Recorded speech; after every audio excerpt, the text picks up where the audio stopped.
Par le pouvoir du crâne ancestral. Point Break ou Bad Boys 2? Attrape le chat!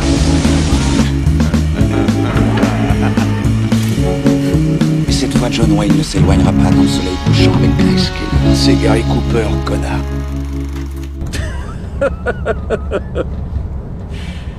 Je déconne. Mesdames et messieurs, bonsoir, bonjour, bienvenue dans Film à emporter. Je suis Alexandre et je serai votre hôte comme d'habitude avec Arnaud. Salut Arnaud. Salut Alex. Aujourd'hui, on va vous parler de La Nuit du Chasseur, The Night of the Hunter en version originale, sorti en 1955, film américain réalisé par Charlton avec Robert Mitchum, Shelley Winters, Lillian Gish et Billy Chapin. Le film nous raconte l'histoire d'une petite famille américaine dont le père se fait arrêté pour cambriolage. Il a volé $10,000. Il donne l'emplacement de la cachette de l'argent à son fils. Mais celui-ci se retrouve dans un pénitencier avec un homme, un pasteur, enfin en tout cas quelqu'un qui se fait passer pour un pasteur, et qui va donc décider de retrouver cette famille pour récupérer les $10,000, quitte à s'immiscer dans la vie privée de cette famille et d'en devenir le nouveau père. Qu'as-tu pensé de ce film, Arnaud? Encore un film que j'ai choisi. Bon, pour le coup, la liste c'est un film que, alors pour le coup, en termes de films classiques, c'est peut-être un de mes films préférés, avec Psychose. Enfin, c'est vraiment les deux premiers du socle, quoi. parce que celui-ci, déjà, faut savoir, à l'époque, dans le contexte, c'est qu'il est sorti en 55, réalisé par Charlton, qui était un acteur de cinéma, pour qui c'est la première et seule réalisation. Alors, il est dit qu'il avait voulu... Il en a fait un autre. Oui, il en a fait un autre, ouais. Il aurait même participé, en tout cas, monté une partie d'un film précédent, enfin voilà, mais en tout cas, c'est son film officiel, qui était un truc... C'était vendu comme un thriller, c'était un espèce... En fait, le film est un conte pour enfants, entre guillemets, avec des variations, c'est très Barbe Bleue, c'est un film très noir, aussi, avec une imagerie très enfantine, et en plus, qui prend le parti de suivre... les événements on les suit de l'œil des enfants, ouais, principaux du film. Et donc t'as un truc très, c'est un film très particulier. Et du coup, je voulais en parler parce que bon, depuis, il est devenu un objet de culte hallucinant, parce que Robert Mitchum a été élevé en tant que grande star après coup par ce film-là. Et d'ailleurs, lui-même reprochera, enfin, derrière, on entendra dire en interview qu'il regrettera que ce soit ce rôle-là qu'il a iconisé à ce point, parce que c'est un rôle qui est très outré, c'est un film très théâtral aussi dans son approche, on parle de conte, tu vois, il incarne un prêcheur qui est très, qui joue beaucoup avec son corps, tu vois, donc c'est très, c'est pas un rôle, on va dire, subtil sur le papier, malgré qu'il soit super iconique, et du coup, lui, il regrettera plus tard, qu'il y a eu cette, enfin, en tout cas, que la répercussion a été telle sur ce rôle-là, quoi. Ouais. Et moi, j'aime beaucoup, déjà, pour la réalisation. Je trouve que le mec, il sort de nulle part, il te fait un truc, en plus, bien adoubé par son directeur de la photographie.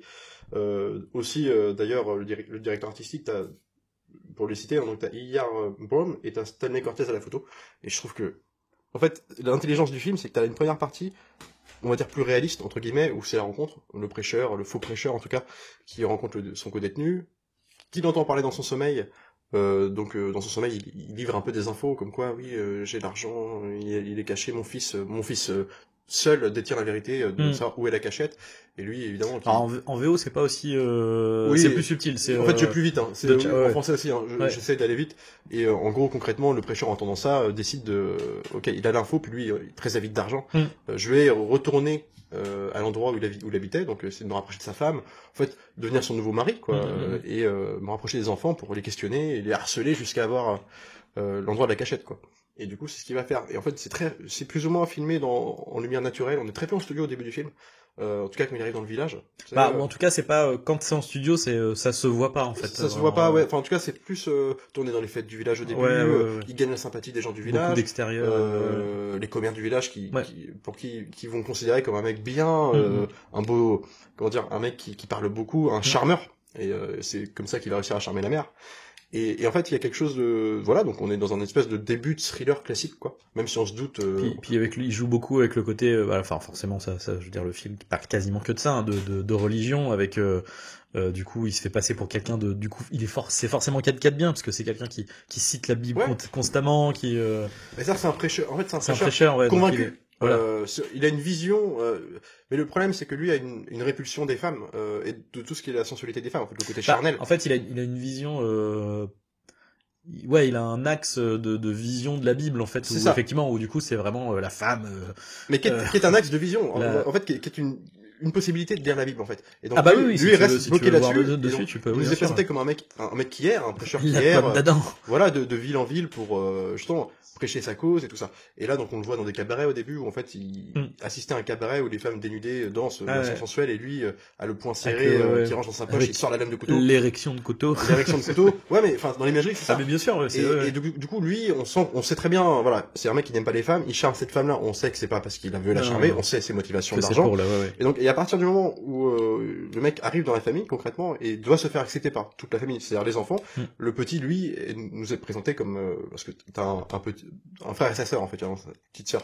Et le petit, elle nous est présenté comme, un peu comme on pouvait imaginer qui était son père, tu vois, un mec très courageux, droit dans ses pompes, voilà, il a une règle, c'est à suivre. Son père lui a fait promettre de ne jamais dire où est l'argent et il va essayer de s'y tenir. Et du coup, voilà, donc ces deux personnages sont confrontés.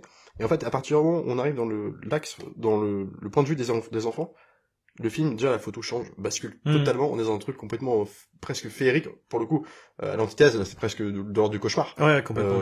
Puis c'est très ça dépend des fois. Ça dépend des fois, c'est vraiment poétique, tu vois. C'est vraiment. Ouais, dans une poésie macabre, en fait. Et t'as une espèce de truc c'est dans le. Après, c'est souvent de nuit, c'est souvent expressionniste aussi. Beaucoup de jeux d'ombre. Il y a même carrément des fois des trucs de, alors, qu'on appelle ça, c'est les ombres chinoises. Il y a beaucoup de trucs comme ça. Oui. Et à partir de là, en fait, le personnage de Mitchum n'est plus qu'un simple révérend, devient un monstre. En fait, c'est le diable. Et c'est ce que j'aime bien, c'est qu'en fait, de ce film-là, du coup, il laisse une empreinte presque indélébile. En fait, il y a un truc dedans où en fait, on a tous souvenir quand on est gosse, en fait, de cauchemars. Enfin, en tout cas, de visions un peu cauchemardesques qu'on pouvait faire. Tu sais, un film d'horreur, moi, j'ai eu, par mes grandes sœurs, je sais pas si c'est la chance que j'ai eu des films d'horreur assez jeunes, mais du coup, toi, des films comme Halloween, je les voyais pas comme je les vois maintenant. À l'époque, il y avait une espèce d'imagerie complètement différente.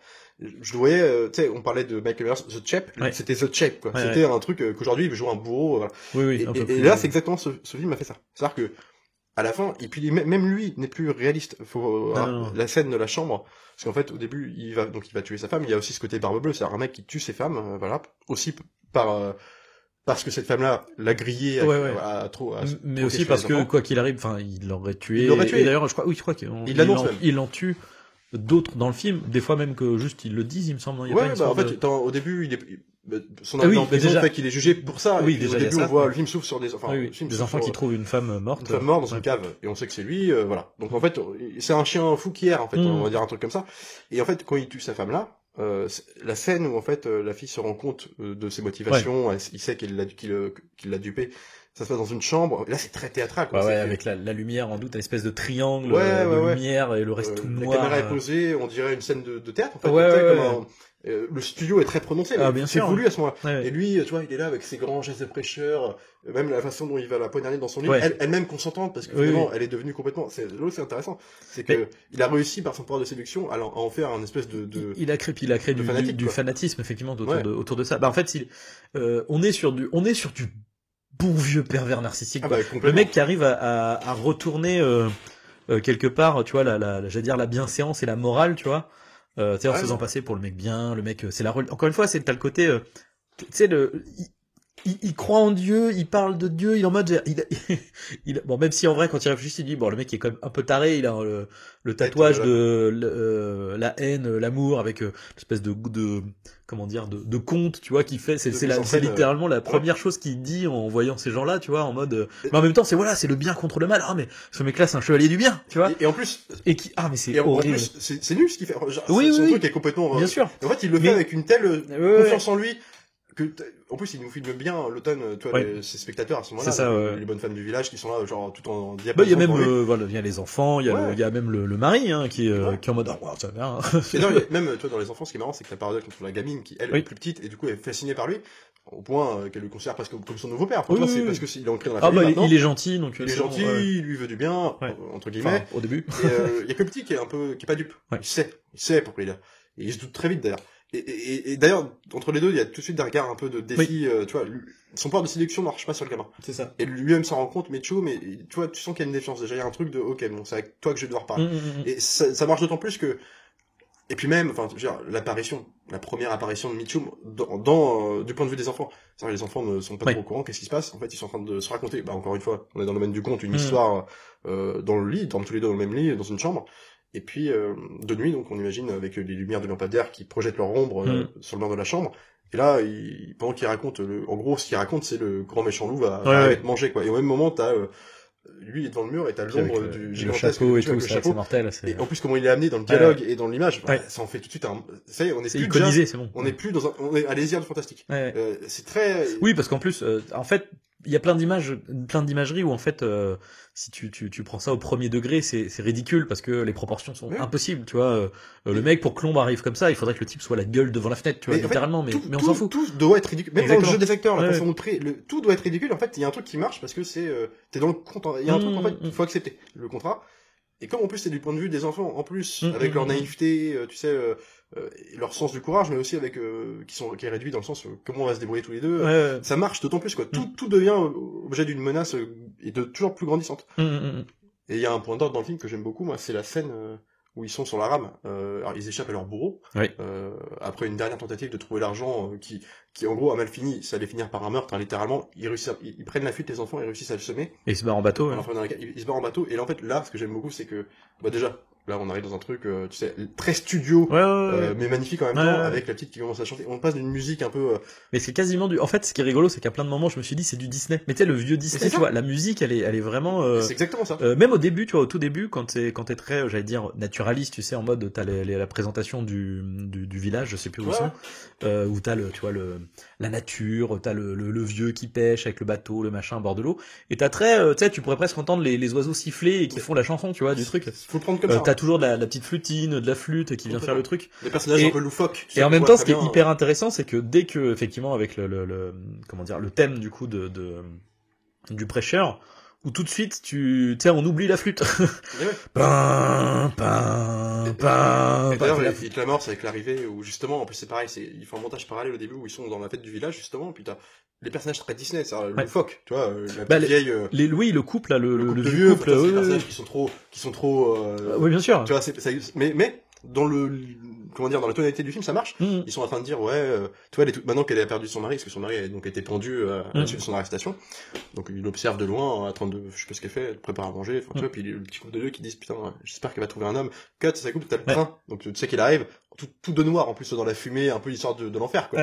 Et la musique, voilà, mais c'est très Disney, tu vois, c'est le méchant. C'est le méchant, mais ça marche, en fait, tout manichéisme est complètement là, ça marche tellement. De toute façon, tout est dans la dualité. D'ailleurs, c'est pour ça que c'est très intéressant d'avoir basé l'imagerie sur l'impressionnisme allemand, avec voilà les jeux d'ombre, de jouer à fond sur le noir et blanc. En fait, c'est ça. Il y a pas de. C'est ça. C'est tout l'ombre, c'est noir total. Tu vois. Il y a pas de subtilité, mais c'est ce qui. Le film parle de ça en fait. Parle de la dualité. Voilà, t'as le monde des adultes, le monde des enfants, t'as aussi propos sur les hommes, les femmes, enfin tout est en dualité tout le temps, quoi. Donc c'est d'autant plus impactant, quoi. Pour enfants que le film commence comme ça. On parlait de le film s'ouvre sur les enfants. Oui, c'est narrateur. C'est narrateur en fait. Le film s'ouvre sur l'actrice et j'ai perdu. C'est Mrs. Cooper. Ouais, qui est joué par Lillian Gish, qui commence en fait, qui ouvre le film, qui raconte une histoire des enfants qu'on reverra au dernier tiers du film. En fait, elle apparaît comme un peu bonne nuit les enfants. Enfin, tu vois, c'est-à-dire elle est là, elle raconte une histoire des enfants qui sont les grands yeux écarquillés pour l'écouter. Donc c'est un conte. Donc en fait, dès le début le film, tu dis t'es dans un conte. Donc accepte tous les écarts. C'est-à-dire que je reviens sur la scène du bateau. Pourquoi j'aime cette scène aussi, c'est que dans l'idée du conte, c'est que là c'est la mer protectrice. Tous les dangers sont éloignés parce qu'on est dans la nature, sur cette rivière qui ne te veut que du bien. Et en fait, du coup, il va insister avec une musique plus douce, des animaux. Oui. Tu vois, mais après, t'as aussi des fois, t'as des plans un peu plus larges où avec du coup t'as le grand ciel étoilé, mais des fois qui est un peu l'arrière-plan est un peu menaçant. Parce que t'as ce truc vient de l'arrière-plan. Exactement. Ça. Et puis cette musique, en plus, la musique, c'est quoi les paroles de la musique? C'est Once Upon a Time. Donc déjà, on est dans un conte. Tu vois. Et puis là, il insiste sur les toiles d'araignée, les crapauds, les hiboux qui sont là, les lapins, et qui ne font jamais figure de menace, qui sont juste là un peu pour là t'es dans Bah, il commence par l'araignée, donc du coup t'as ce truc de justement on quitte on s'éloigne de la toile du machin, on va vers voilà les petits lapins, la tortue. En plus, toute cette scène. Après, on arrive dans la grange, tu sais, parce qu'ils traversent beaucoup le lit du fleuve, mais une très grande distance. Et du coup, pour échapper à leur bourreau, sans savoir qu'il les prend en fuite comme ça, en fait, le mec, lui, il part en cheval, mais il est comme il est au début du film, c'est un mec qui erre, mais là, il a un but, c'est de retrouver les enfants. Et du coup, donc tu le vois, et puis il se cache dans une grange, où en fait, ils arrivent, c'est un grand plan large de studio, où t'as les deux granges chiminaires qui sont une à côté de l'autre. Tu vois la barre qui arrive au milieu, et puis juste en dessous, t'as les ombres sur l'eau, flottante des maisons ça fait comme s'il y avait 4 maisons. En fait, t'es dans un truc, c'est complètement irréel, en fait, tu vois. Mais c'est super beau, quoi. Puis en plus, tu sens le studio, tu sens l'énorme dimension de la salle qu'ils ont. Ah bah là, ouais. C'est un truc de... les studios américains, là, c'est des trucs fat, hein. Alors que c'est un tout petit film, tu vois. Enfin, les studios sont... Et justement. Pareil maintenant, mais. C'est dans cette scène-là où ils vont dormir une première nuit dans la grange, où, le petit reconnaît la chanson. Oui. Chante, donc, bah, ce que j'aime beaucoup en plus, c'est qu'au début, c'est, alors du coup, t'as la petite ellipse avec la lune qui se lève, très très jolie d'ailleurs. Et d'abord, ça commence par, je sais plus si, je crois que le gamin se réveille, et là, au loin, t'entends un chien qui aboie. Mais au loin, t'es légèrement. Et là, tu commences à entendre le... Et là, puis tu vois le gamin qui est... Puis ce que j'aime bien en plus à ce moment-là, c'est que là, t'as le truc de... Tu sais, les gamins, c'est pesant, tu vois. Genre, tu sais, ils ont la gueule, ils ont des cernes, ils sont coiffés, ils ont de la crasse plein la gueule. Ouais, là, ils sont épuisés, quoi. Là, tu vois vraiment l'épuisement, quoi. Et du coup, ouais, quand ce truc-là arrive, tu sais, tu sens le truc pesant sur le gosse qui est en mode, oh putain, faut retourner là, faut repartir en bateau là, putain. Puis t'as un truc de très Michael Myers, il y a un truc, on peut pas s'échapper. Puis tu le vois, oui, c'est ça. C'est-à-dire, le mec est partout. C'est ça. Sans être là, il est partout. Ouais. Le petit porte là, déjà là, le poil là, tu dis il est fatigué, les cernes qui lui tombent. En fait, il a un truc de, déjà il porte le tout seul parce que sa sœur est plus naïve et tu vois, elle se repose beaucoup sur lui et lui il porte le poids de la responsabilité de son mensonge. Il garde le secret, où est l'argent, et puis en même temps il doit assurer la protection de sa sœur. Donc comme c'est la deuxième promesse qu'il avait faite à son père avant qu'il se fasse embarquer. Et en fait du coup il est donc nerveux au possible, fatigué, il vient de faire et puis t'as ce mec qui débarque avec la musique, on va raconter l'entrée fracassante. Puis surtout le moment, enfin je parlais d'ombre chinoise entre guillemets, mais il est filmé comme une ombre qui traverse un horizon blanc où il y a rien d'autre. Il est loin, mais il est là. Et en fait c'est comme un fantôme. Mais ouais, et c'est pour ça qu'après d'ailleurs, il me semble qu'à partir de là, les plans, même quand ils seront en bateau, sont plus larges, et du coup, tu vois toujours une espèce de ligne d'horizon, et ce qui donne ce truc de, il peut être là, en fait, potentiellement, c'est ce que, tu sais, on allait voir Nope, il y a pas longtemps c'est on a critiqué ça, mais, parce que j'entendais beaucoup de gens, ils jouent beaucoup avec le ciel, et en fait, non, il fait pas ce que fait, par exemple, l'automne sur ce film, ça. L'horizon est filmé, mais c'est pas, le point de vue n'est pas fixé sur l'horizon. On voit les enfants, ils sont en plein cadre, c'est-à-dire devant, au centre de l'image. Simplement, tu sais, comme tu l'as vu avant arriver par là, tu sais qu'il peut être potentiellement dans le coin, et donc tu regardes toi-même. Parce que Nope, il monte sa caméra pour te fixer le ciel. En fait, voilà, quand la menace est là, il la filme, en fait. Il y a pas de... C'est ça. Et donc, du coup, c'est beaucoup plus intelligent là-dessus. Et comme c'est simple, l'histoire est simple, c'est complètement dégraissé, je pense que la simplicité de l'histoire du film lui donne une ampleur, en fait. Parce que, il n'y a pas, je trouve, personnage plus réussi. Halloween, il n'y a pas d'histoire quelque part. C'est juste que ça prend une ampleur parce que, en fait, ça pourrait arriver. En l'occurrence, là, c'est un truc qu'on aurait pu imaginer à partir d'une image. Ça, c'est comme une histoire qu'on sait qu'on est petit à partir d'un truc qu'on voit. C'est une image, une photo, un moment dans un moment de la vie, tu vois. Et que on se dit, ah putain, à partir de ce truc-là que t'as vu, tu t'en fais tout un espèce de cauchemar, alors que c'est posé sur rien. Ce film, c'est la sensation que j'ai eue quand j'ai regardé. Il y a un truc de, ça ne peut sortir que la tête d'un enfant, ça. Et pour autant, Alors, au premier degré, oui, mais après, en vrai, ça brasse énormément de thématiques. Déjà, la plus, je dirais la plus directe, c'est celle un peu de l'héritage, en fait, parce que t'as le père, du coup, qui arrive au début, qui va voir son gosse et qui lui dit, tu vois, je cache l'argent là, c'est pour toi, quand tu gardes ça pour toi, tu t'en parles à personne, vous en parlez à personne, c'est pour vous quand vous serez grand et tout. Et t'as ce truc de, tu sais, le poids, c'est un truc, c'est trop gros pour lui, tu vois, lui il est en mode, mais non, enfin, puis en plus, son père se fait arrêter et tout, mais lui, c'est un gamin, tu vois, il a pas, et en plus, du coup, ça fait peser, sur ses épaules un truc qui est trop énorme, qui va tenir jusqu'au bout et tout. Mais du coup, c'est intéressant parce que tu vois, le gamin, jusqu'au bout, il n'accepte pas le prêcheur comme étant son père. Mais à la fin, quand il se fait arrêter, qu'il se retrouve dans la même position que son père au début du film, là, il lâche le truc en disant non papa et tout. Puis elle était super bien la scène où il frappe le mec avec la poupée dans laquelle il y a le pognon et il balance tout. Non, j'en veux pas et tout. J'aime d'autant plus que ça résout les problèmes de personnages. En plus de ça, c'est que le dernier acte se termine à la sortie de leur rivière là. Ils débouchent dans une espèce de ferme habitée par une grand-mère. La grand-mère du début dans lequel le film s'ouvre avec son conte. qui garde déjà des enfants, et qui va donc les intégrer à leur famille, en leur questionnant, mais d'où tu viens, et puis, le prêcheur va arriver, va les retrouver, évidemment, en se faisant passer pour leur père, biologique, mais qui les a perdus de vue, et qui, est mort de trouille parce qu'il croyait les avoir perdus pour de bon, puis en fait, mais son jeu théâtral de charmeur marche pas sur la vieille, parce que même, alors le petit va s'en mêler, mais même avant ça, tu sens qu'il y a une espèce de réticence, parce que du coup, elle est plus maligne que l'étaient les gens du village au début, et il y a un truc de vraie mère protectrice pour le coup. Et puis, plus d'expérience, en fait, est-ce que c'est ça, en fait, c'est le, là encore une fois, tu vois, là où il y a un vrai propos, pareil, un propos aussi sur, relation homme-femme, après, vu de l'époque, mais, t'as un côté, comment dire, tu sens que en fait la Mrs Cooper en fait elle a comment dire elle s'est enfin c'est pas qu'elle s'est libérée mais en tout cas elle a été tu sens qu'elle a été obligée de s'émanciper, enfin, tu vois, de ne plus avoir de mari, parce que je crois que c'est ça, elle a perdu son mari, même ses enfants, enfin, elle a dû s'émanciper tôt, et donc du coup elle a gagné en sagesse et en indépendance, et du coup c'est pour ça qu'elle devient la protectrice de, voilà, là où la mère au début en fait est quelque part trop jeune. Quelque part, peut-être que elle aurait pu devenir Mrs Cooper si elle avait survécu et qu'elle avait survécu au deuil de, enfin, tu vois, au fait d'être veuve et elle se serait pas fait avoir par l'autre, quoi. Mais du coup, t'as ce truc-là tu vois, de la prise de sagesse en expérience, et j'aime beaucoup le fait parce qu'on parle aussi un peu de comment dire, elle garde beaucoup d'enfants. D'ailleurs, c'est que des filles, je crois. C'est que des filles. Et t'en as une qui est un peu plus grande, enfin tu vois, qui est adolescente, qui est voilà, qui commence à voilà, qui est attirée par les garçons, qui en joue, etc. Et ça, comment dire, au début t'as un peu un truc de tu sais, la vision arriérée de oh là là, alors la jeune la coquine, tu vois, qui sort. Mais en fait elle a pas ce regard là, c'est plus pour l'instant, t'es naïve, t'es jeune, mais tu vas apprendre. Toi, ce que tu veux, c'est que tu veux tomber amoureux. Pour le moment, c'est pas ça que tu vas trouver. Mais t'en fais pas. Tu vois, t'as elle a ce truc d'expérience et de sagesse. Et c'est comme si d'ailleurs le personnage de Mitchum l'avait ciblé parce que il le rencontre au hasard. Mais parce que c'est l'antithèse. C'est là pour le coup, c'est littéralement le patriarche et la matriarche en fait. Mais bien sûr. Ouais. Il le rencontre par hasard dans un café. Mais il lui dit, mais vous habitez la maison Bordeaux, vous avez des enfants. On peut imaginer qu'il les a, surveillés un peu avant. Et du coup, comme s'il avait ciblé elle comme étant la plus naïve, genre, ok, je vais pouvoir m'en profiter. Donc il lui fait son numéro de charme, ça marche. Mais ce qui est marrant, c'est qu'elle, jusqu'à la toute fin du film, oui, elle est en mode, je l'aime. Je l'aime, il y a vraiment ce truc-là.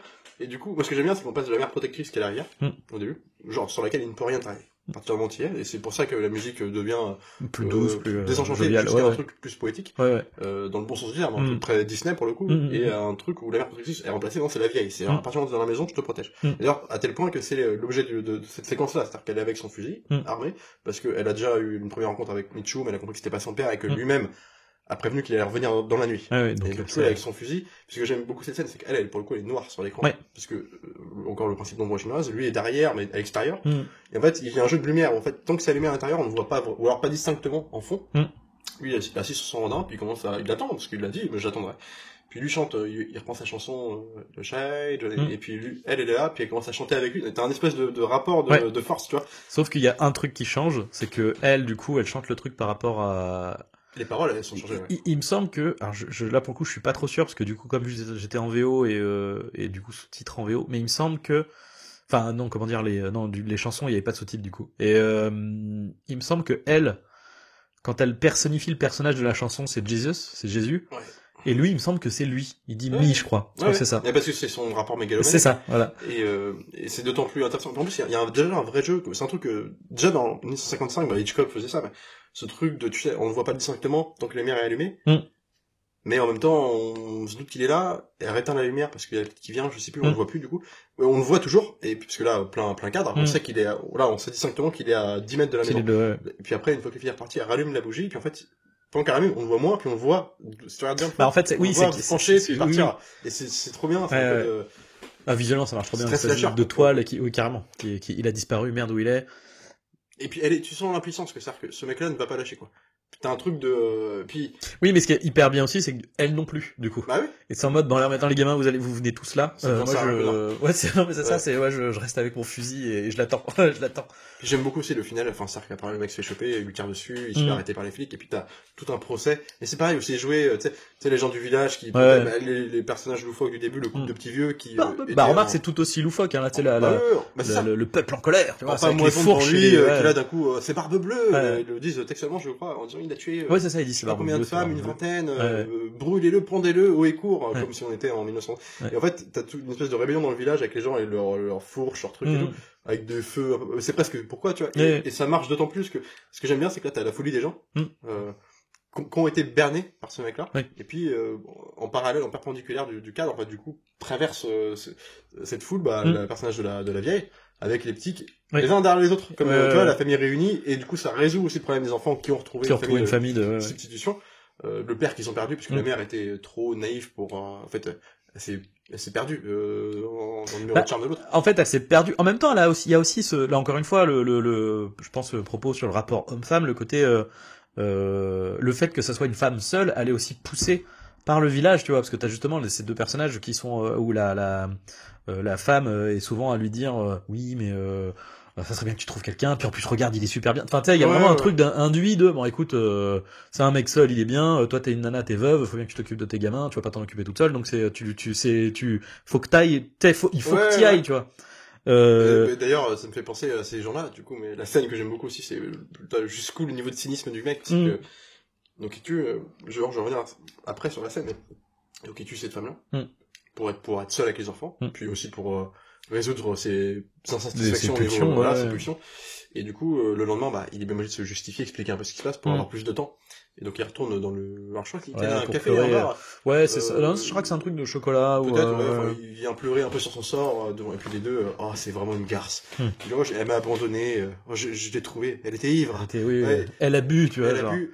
Alors que 5 minutes avant, t'as le mec qui se prend une petite lampée de whisky, le mari, puis tout tranquille, tu vois, genre. Puis, cynisme, toujours plus, alors, lui qui est répulsé par tout ce qui est sexuel, d'ordre sexuel, entre guillemets, il va jusqu'à dire, la première fois que j'ai voulu, dormir avec elle, elle m'a rejeté du lit. Et en fait, c'est vraiment le connard, quoi.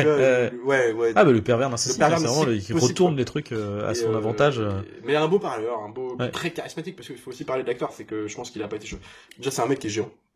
Dans tous les sens de dire, mais géant physiquement, c'est un mec qui faisait, je sais plus combien, enfin, moi, je le voyais en plateau, dans des espèces de, on a retrouvé des... À l'époque, tu le voyais en plateau. Non, loin de là, mais sur YouTube, tu retrouves des interviews facilement de lui, alors c'est plus années 70 surtout, chez David Letterman, tout ça, alors il était déjà plus vieux que dans le film, c'était 15 ans plus tard, mais tu le vois arriver, c'est une montagne, c'est immense, puis bah, comme on a chroniqué un film où il était dessus, bah, Jean Le Plelon, ouais. Il a fait beaucoup de films de David Lean, la fille de Ryan, donc celui qui réalisera plus tard Laurence d'Arabie. Donc c'est un mec qui a eu une énorme carrière, tout le monde le connaît. Il y a même un Arte Cinéma qui est sorti sur lui sur YouTube où c'est l'enfant terrible. Parce que c'est une sorte de, moi je le compare à Jack Nicholson, c'est des acteurs qui ont été les turbulents de Hollywood, de ces mecs juste après temps, il se fait choper avec de la marijuana, mais à l'époque c'était un truc. C'était vraiment, c'était la cocaïne de l'époque. Enfin, c'était vraiment, voilà. Et c'était un enfant terrible. Et pour autant, sur le tournage, je crois que c'est avec la mère où il y avait pas une histoire, non, en fait, lui, il s'entendait bien, si tu veux, mais pour autant, c'est qu'en fait, le tournage a toujours été, quand tu vois les interviews derrière, ouais, c'était super bien, une petite équipe soudée. Pas du tout, en fait. Charlton était un tyran, le réalisateur. Ah, d'accord, ok. Ouais. Et, mais tyran. C'est-à-dire, relou, en plus, il avait une aversion pour les gosses, il aimait pas les enfants. C'était complètement con. C'est un peu con, effectivement. Alors, sur beaucoup de scènes, c'est Mitchum qui dirigeait les enfants lui-même. D'accord, ok. Et en fait, il y a eu un truc comme ça, et en fait, il y avait un truc, et apparemment c'était dur, quoi. C'était vraiment le petit film, d'autant plus qu'il a été complètement, il y avait pas de thunes, pas beaucoup, c'était un tout petit film, quoi. Et donc, il a été un bid derrière, mais toi, t'as toute une histoire autour du film. Et ce qui est d'autant plus, moi, c'est pour ça que j'aime aussi, j'ai beaucoup d'affection pour ce film-là, du fait aussi qu'il habitait à l'époque, c'est que un film, c'est comme ce film, ça devient des grands films. Vraiment sur les années, quoi. C'est triste un peu pour l'auteur, en même temps, si t'es un connard sur le tournage, quelque part, t'as envie de bien fait pour sa gueule, mais en tout cas, pour empêché de faire de film, il y avait des projets derrière. Ouais. Et voilà. Mais c'est vrai que par contre, oui, c'est triste pour mais après, bon, voilà, mais de toute façon, c'est pour ça que, faut pas juger un film, bref, je sais plus, mais faut pas le juger vis-à-vis du succès du film, en fait. C'est pas parce que tu fais 3 milliards au box-office que t'es un grand film qui va rester dans l'histoire de cinéma. Combien de blockbusters qu'on cartonné il y a 10 ans, on s'en souvient plus aujourd'hui, en fait. Enfin... Mais puis c'est une question de mentalité, je pense que c'est comme The Thing à l'époque, les gens avaient pas envie de voir un truc comme ça. Non, c'est ça. Que The Thing, où à la fin, tu crois plus en personne. Ah ouais, c'est la froideur du message qui a marché, mais tu comprends du film. Bah oui. Et je sais que j'aime les deux films, hein. Mais genre, La Nuit du Chasseur, c'est complètement désenchanté. C'est une espèce de parenthèse, tu vois, dans un truc, c'est complètement, tu sais pas, en fait, tu sors du truc, putain, tu sais pas ce que ça fait office de petit film quand tu regardes le truc, parce que, faute de moyens et compagnie, pourtant, t'as une espèce d'envergure au projet. Puis, en plus, si c'est un petit film, entre guillemets, il y a aussi le truc de, pour un film, la complexité, c'est d'arriver à trouver son public tout de suite, quoi. Autant quand t'as de la promo, quand t'as de la com suffisante, et que le public sait que le film existe, et que surtout le bon public sait que le film existe, parce que c'est ça aussi. Et c'est vrai que là, ce qui est compliqué, c'est que pour qui tu vends le film, tu vois. C'est compliqué. Et ce qui est marrant, c'est que on en parlait juste avant le podcast, c'est que quand tu regardes les critiques un peu de l'époque, le contenu critique de tous les grands films qu'on a kiffé dans les années 70, 60, 80, 90, quand tu regardes les avis de l'époque, c'est souvent mitigé. Tu vois, c'est très masculin. T'as toujours des trucs genre un truc comme Hit qui va se taper 3 étoiles sur 5, tu fais comment, quoi, par la presse, tu vois. Et en fait, là, ce qui est marrant, c'est que c'est même pas le cas de... Ouais, le film a été, en tout cas, la critique a été accueillie, quoi. En tout cas, c'est genre, il a 5 sur 5, quoi. C'est en moyenne, ça, c'est une moyenne de 8 critiques, enfin, c'est hallucinant, quoi. Là, je parle de Halluciné, hein, je dis pas que c'est, mais c'est, oui, bien sûr, non, mais, de l'époque. Et je veux dire, puis c'est aujourd'hui considéré comme, t'as la grande liste tous les ans qui est renouvelée de l'American Film Institute, en fait, c'est bon, ça toujours les mêmes, hein, les Citizen Kane, autant n'importe le et t'as La Nuit du Chasseur. Et je me demande si pas dans les 5 premiers, en tout cas sur beaucoup d'années, c'est un des plus grands films du cinéma, et c'est aujourd'hui, c'est incroyable que tu vois des films comme ça, et même publiquement, enfin je veux dire, beaucoup de gens, moi pour le coup, je l'ai connu via mon père, ce film-là, qui en parlait, parce que souvent il reçoit un ami sans rentrer dans les détails, mais il reçoit un ami d'enfance, tu vois, puis parlait de cinéma toujours, lui aussi aimait beaucoup le cinéma, et puis il parlait de La Nuit du Chasseur tout le temps, ça revenait, genre, je me rappelle, quand on était petit, c'est un truc qui nous a, tu vois, genre, c'est resté, tu vois. Mais parce que, en fait, déjà, de base, quand tu t'intéresses au cinéma, c'est l'image, déjà, de base tu sais, comment dire, justement, de l'ombre, tu vois, sur le mur avec le chapeau, c'est des images qui sont, hyper connues, même effectivement, dans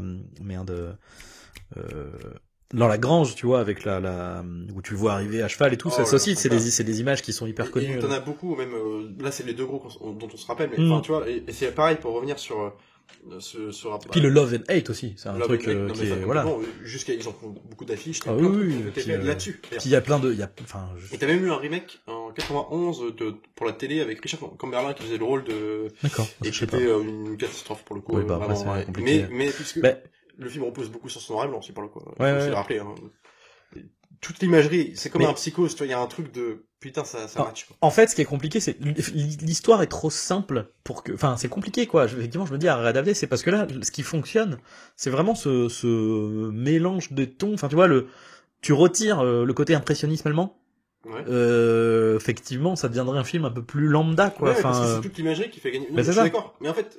Mais en même temps, ce mélange des tons aussi, tu vois, encore une fois, et parce que à la fois, on se disait, il y a ce côté, tu vois, conte pour enfants, Disney, machin, et en même temps, impressionniste allemand, on n'est pas du tout dans le même, tu vois, genre, c'est associé, malgré tout. Oui. Alors, peut-être pas dans la forme, formellement, visuellement, mais dans le rapport à un enfant qui regarde un truc comme ça. Alors, moi, comme ça que j'imagine, c'est que je vois des idées.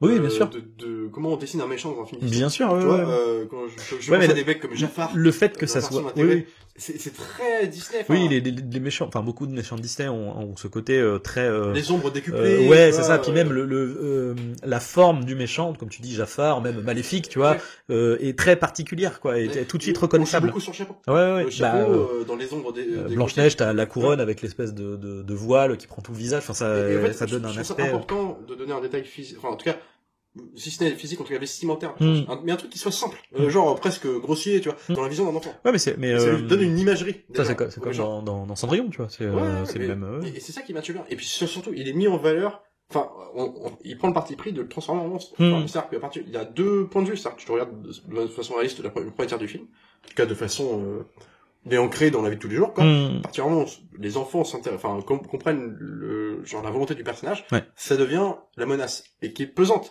et qui devient décuplée, qui devient à la fois décuplée, qui devient une ombre. Parce qu'on parle de jeu d'ombre, mais t'as aussi la scène que j'aime beaucoup, c'est quoi, genre, ils s'apprêtent à prendre le radeau. Ils vont chercher de l'aide vers le vieux pêcheur, mais qui est bourré. Oui. Parce que lui-même a découvert le corps de la femme dans Ouais. l'eau, mais il a, en gros, Il a peur d'y aller parce qu'il se dit, mais on va croire que c'est moi. Voilà. On va pas croire un techno comme moi, qui boit, qui plus est, on va croire que c'est moi. Du coup, il se met une race, terrassé dans son petit cabanon au bord de l'eau. Le petit vient de quitter la maison où il a enfermé le Mitchum dans la cave, puis il fait réveille-toi, faut qu'on parte d'ici, puis le mec arrive pas à se réveiller. Donc ils prennent la barque. Et au moment où ils prennent la barque, ils ont du mal à l'emmener dans l'eau. Faut avant qu'il glisse de la terre et tout ça. Et t'as en même temps Mitchum qui apparaît. Qui arrive, Et avant qu'il débarrasse les buissons pour les courser, tu vois juste, il marche tranquillement, tu vois juste une ombre noire. Et putain, mais c'est trop beau. Déjà c'est beau quoi. Puis en plus c'est plus un homme quoi. Là c'est déjà on est dans c'est un une truc, bête. Ouais, puis la manière dont il se départ des branches et des machins, ils éclatent quoi. Jusqu'à son cri. Oui. Genre il arrive pas à les courser dans l'eau parce que le bateau est déjà parti et puis il s'arrête, il avec le couteau à la main, puis genre il fait un espèce d'hurlement de contentement. En fait c'est un hurlement qui est même plus humain, qui est trafiqué là. Et en fait tu fais déjà avant, mais en fait c'est progressivement, c'est-à-dire que déjà comme il y avait la scène où ils sont dans le le gamin lui dit ouais l'argent il est dans le grenier sous une pierre et du coup ils y vont et bon ils finissent forcément c'est faux donc ils se démerdent pour lui faire tomber des trucs sur la gueule pour se barrer et déjà là t'as le premier proto-cri tu vois où c'est encore un cri à peu près humain mais t'as eu le plan un peu j'allais dire le Dracula tu vois qui met ses mains devant en mode et ça marche d'autant plus. Mais ça c'est con. Je vais faire une référence qui n'a absolument rien à voir, mais même en France, tu peux être chopé des petits moments comme ça. Mais dans l'imagerie, tu vois, tu vois, l'Auberge rouge avec Fernandel, en film en noir et blanc, à l'époque, où c'était des mecs qui tuaient et en fait, leurs invités, enfin, en tout cas, les mecs qui logeaient la nuit.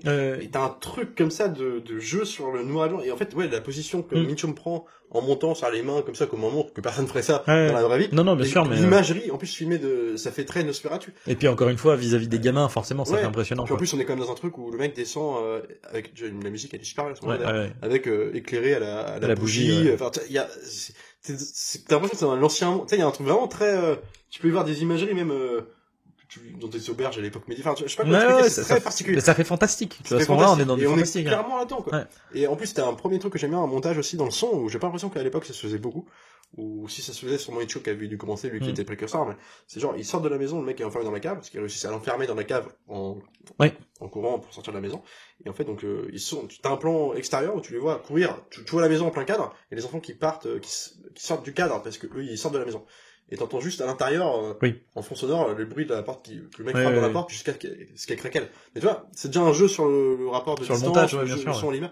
Et c'est un truc que tu vois beaucoup aujourd'hui dans plein de trucs, tu vois, maintenant, mais à l'époque, c'est d'autant plus bluffant. Moi, je trouve que, je sais pas, ça marche, et puis même, enfin, tu vois, la façon dont il s'incruste dans la maison à la fin. Mais il y a un truc aussi où à la fin, le mec, disparaît, peut-être à la grand-mère qui surveille la maison, tu vois. Le mec est devant, ils chantent tous les deux, puis à un moment, quand on a rallumé la bougie, le mec est plus là. En fait, c'est déjà un truc très slasher, très Halloween. Oui. Et en fait, il est où, quoi? Alors, du coup, là, elle prend conscience qu'il y a un danger. En plus, c'est vraiment mortel parce que t'as, au niveau de la lumière, là, c'est excellent parce que t'as lui qui est en extérieur, qui est filmé, du coup, avec la lumière de la lune, tu vois. La grand-mère qui, elle, est complètement dans l'obscurité. La fille arrive avec la bougie, du coup, ce qui va, comme il y a une espèce de voile devant la fenêtre, une espèce de store, du coup, la lumière va rendre le truc complètement opaque, on ne voit plus l'extérieur. Par contre, ça va illuminer la grand-mère, et du coup, et puis elle souffle dessus, et puis hop, et on repasse à l'autre truc, et l'autre a disparu. L'enchaînement est mortel. Ce que tu disais. Il capte le moment de la lumière qui fait, ok, et là, il disparaît, tu le vois se pencher. Et c'est trop bien, parce que dans les films d'horreur, tu montrerais pas ça. Mais c'est tu le vois quasiment pas. C'est hyper rapide, tu vois. Puis après, il arrive dans la maison, puis t'as tout une espèce de home invasion, où en fait, là, t'as la grand-mère qui met les gosses, je sais plus, où la ramène dans une salle fermée. C'est au niveau de au niveau de l'escalier, dans le coin, Et qui fait, je suis là, je sais plus ce qu'il raconte le gars. Et en fait, il y a un truc de vraie tension. Et ce que j'aime bien, c'est que justement, et t'as l'arrivée, par contre, il y a un truc que j'ai pas compris, c'est avec le chat. Parce qu'en fait, les gamins montent, le chat arrive, et en fait, je sais pas comment ça se passe au niveau du timing, mais il y a une histoire de le chat arrive, il miaule, elle tire, en fait, ça fait tirer la grand-mère, enfin, tu vois, le fait qu'il miaule, lui, il s'avance, tu vois. Alors, je sais pas si ça donne peut-être un espèce d'effet de, non, mais si, je pense que il s'avance sur le miaulement en mode, genre, la bête, tu vois, et puis elle tire, du coup. Comment on appellerait aujourd'hui, mais il y a un, mais il y a un truc, oui, t'as aussi le rapport à la nature. On parlait de la mère protectrice, où en fait, c'est un instant un peu onirique du film. Vraiment onirique, où en fait, on fait une pause dans la violence, en tout cas dans le suspense. Ils sont protégés, on se doute parce que la musique est tu vois, plus onirique, on est dans le conte pour enfants, mais dans le bon côté, tu sais, genre on est protégé. À ce moment-là, les animaux sont filmés, et sont filmés de façon très, tu sais, ils vivent leur vie, tu vois, mais sans aucune espèce de menace pour les enfants. Ils sont là. C'est Bambi, hein. On lance de l'araignée, un peu l'image du danger, à finir à tu vois, des hiboux, des trucs. Et puis, ce qui est bien, c'est qu'à partir du moment où ils reviennent chez la grand-mère, et que le mec s'est déjà manifesté une première fois, en disant je sais où vous habitez, là, ils vont nous montrer un hibou, une fois, qui surveille qui va chasser un lapin. Un lapin, et tu vois, monter comme ça, genre, et puis je te saute dessus. Genre, ça y est, la nature a pris ses droits, la nature de l'homme, en l'occurrence, et ça devient, la menace est là. Et tout est amené. Et c'est ça que j'aime bien aussi. Puis, moi, c'est vraiment, mais ce qui me marque le plus, c'est formellement, enfin, c'est un film formellement qui est magnifique, quoi. Et la restauration 4K, enfin, pour le coup, Blu-ray 4K, moi, je peux me le voir comme Blu-ray, malheureusement, mais elle est incroyable, quoi. Parce que pour le coup, c'est un film qui a une platine, enfin, c'est quand même un vieux film. C'est ça, oui. Et quand le film commence sur cette scène de jour, tu te dis, ah ouais, là, il accuse le coup des années. Et putain, et dès que tu passes de lui, mais c'est incroyable. Et puis, la scène où, encore une fois, je reviens dessus, mais, où le vieux pêcheur trouve, enfin, parce que j'aime bien, en plus, tu vois, je l'ai revu, là, et je me rappelle plus que c'était comme ça qu'il trouvait le corps, en fait. C'est que lui, en fait, avant de le voir lui en train de pêcher sur sa barque, on voit juste enfin, comment dire, la silhouette de la Shelley Winters, donc la mère, qui est morte, que lui, le tueur a balancé avec sa voiture, donc elle est au vent de sa voiture, sous l'eau. Puis tu la vois morte comme ça, les cheveux mais c'est très... Avec des espèces d'algues, d'ailleurs. Oui, mais ça fait très presque sirène. Bien sûr. Jamais tu verrais ça dans la vraie vie. Ah bah non. Dans la tonalité du film, ça marche, tu vois. Et puis en fait, ce que j'ai vu, c'est que tu vois l'anneau, enfin... Oui, l'hameçon. L'hameçon du pêcheur, qui est bloqué. Et en fait, il te fait un plan, il remonte près Hitchcockien pour le coup. Il remonte. Et tu vois le bas de la barque. C'est ça. Ouais, ça se Hitchcockien dit, Verhoeven, dont il s'inspirera, que Baz Luhrmann, qu'à la fin, c'est le même plan avec on bascule de Douglas et Charlton qui font l'amour, et puis juste, caméra descend et puis tu vois c'est des plans comme c'était ces idées de plans le plan suit la ligne à la ligne de pêche du gars qui remonte jusqu'à lui, qui découvre du coup, et puis il voit par transparence le reflet du cadavre, et c'est super beau, quoi. Enfin, puis lui-même, tu vois, et puis il y a rien derrière lui, tout est épuré derrière, c'est d'où il est, quoi. C'était un truc bah là c'est vraiment une utilisation de décor studio qui est magnifique, quoi. C'est qui est artistique, quoi, en fait. C'est ça, je pense que maintenant le temps est révolu, mais tu peux tout faire en studio dès l'instant où t'as une intention et que tu t'y tiens. Oui, non mais c'est ça. Tu vois, genre un truc, tous les films, même ceux qu'on adore, qui n'ont rien à voir, des Jurassic Park 1, tu vois, tu crames le studio. Quand Alan Grant il est sur son arbre, assis avec les enfants, les braqueurs, ouais, mais en fait, il a l'intelligence de pas le cacher. C'est-à-dire que, ok, je te fais un truc un arbre, on voit qu'il est faux, et je te mets une lumière presque, un ciel qui est rouge. Mais c'est ça, en fait, c'est un moment qui est surréaliste, qui est poétique, voilà, c'est ça. Le ciel, lui, tout le film, il a l'intelligence de faire un truc vraiment réaliste, mais il s'autorise une scène de genre, on fait une pause, juste l'arbre est beau, on a un beau ciel, on a une scène de braqueur qui est poétique, ça marche, quoi. Tu vois, et tu crames un truc, mais quand c'est une vision et que tu t'y tiens, bah, voilà.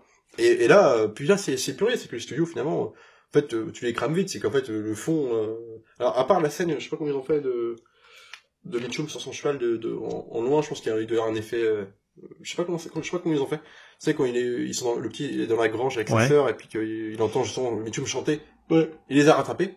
Et du coup, tu le vois au loin, mais t'as l'impression que t'es à 200 mètres, tu sais, sa silhouette sur le cheval qui marche de long en large du cadre. Bah, c'est qu'ils l'ont fait en deux fois. Enfin, en fait, t'as un plan. Bah, tu vois, aujourd'hui, on le ferait sur fond, où t'as les gamins dans la grange, et puis t'aurais un fond vert, en fait, en guise de vue. Ouais. Et puis après, ils ont filmé un autre truc, qui est ce qu'ils ont incrusté sur fond vert, en fait, entre guillemets. Ouais. Ça, c'est fait en 2 temps, hein, en tout cas, ouais. Mais en tout cas, ouais, bah voilà. Mais c'est la lumière. Puis moi, je suis sensible à ça. C'est-à-dire que dès que tu m'iconises un méchant dans une histoire qui plus est simple, compréhensible, fluide, où t'as une vraie montée de tension.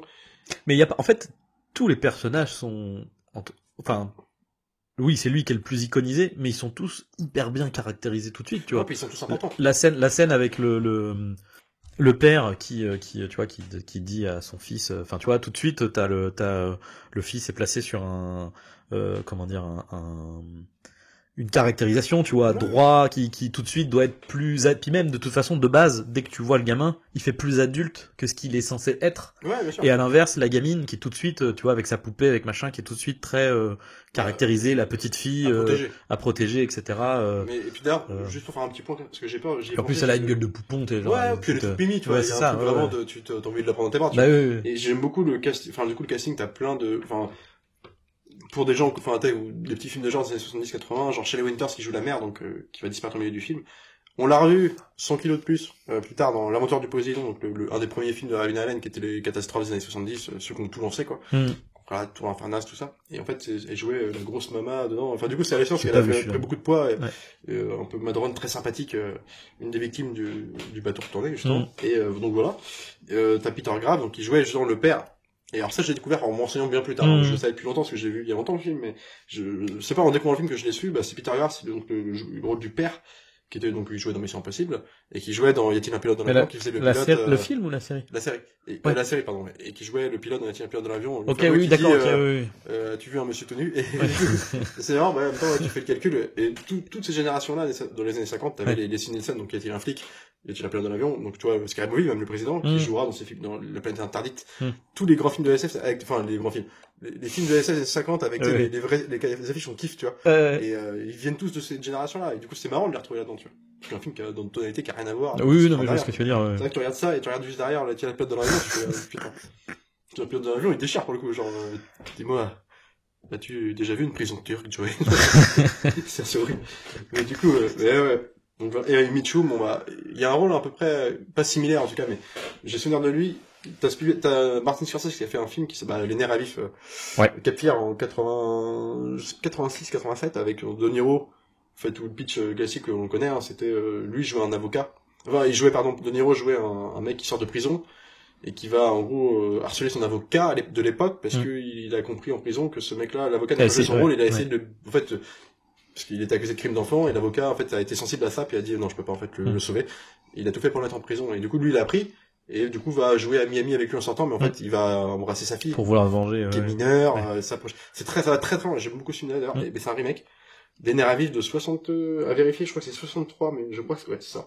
Où Mitchum jouait le rôle de Niro. Et il le jouait d'une façon autrement plus, parce que De Niro est très, dans la présentation, il marche très bien, moi j'aime beaucoup, je préfère la version de Niro d'ailleurs. Mais Mitchum le jouait plus posément, et ça rappelle un peu son rôle là. Alors en moins outré évidemment, parce que le film ne demande pas ça. Et du coup il le jouait sa stature seule faisait l'affaire.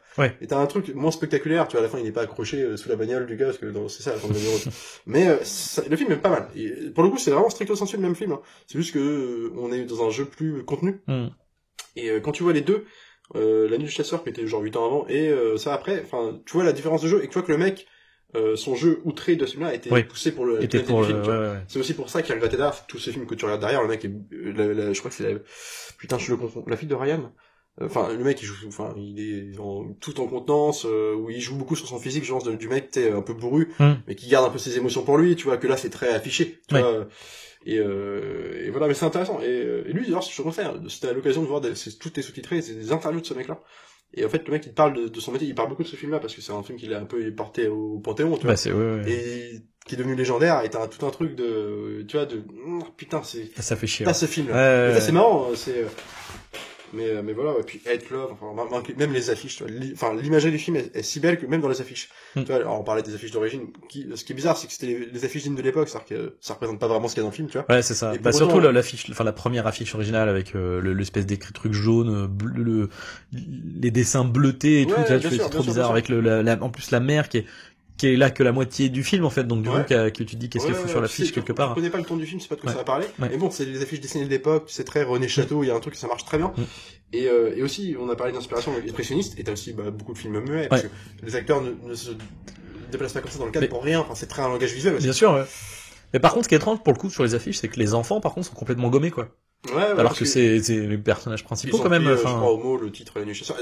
Qui envoie. Moi j'adore La Nuit du Chasseur. Ah bah La Nuit du Chasseur, c'est trop bien. Puis ça veut tout dire. Tu vois, on est dans le rapport le chasseur de femmes, aussi d'enfants, les animaux. Enfin tu vois, ça c'est. Puis la nuit quoi.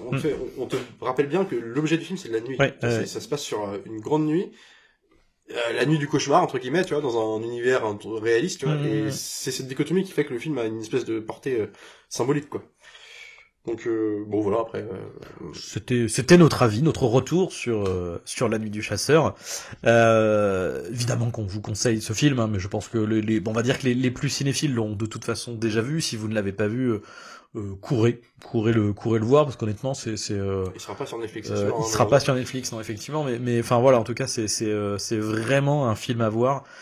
Sur ce, comme d'habitude, hein, si jamais vous avez, on ne le dit pas souvent, mais si vous avez aimé notre retour sur ce film, n'hésitez pas à liker, à commenter, à partager sur vos réseaux sociaux. Nous, on se retrouvera la prochaine fois. Continuez à regarder des films. Salut à tous. Salut Arnaud. Salut Alex.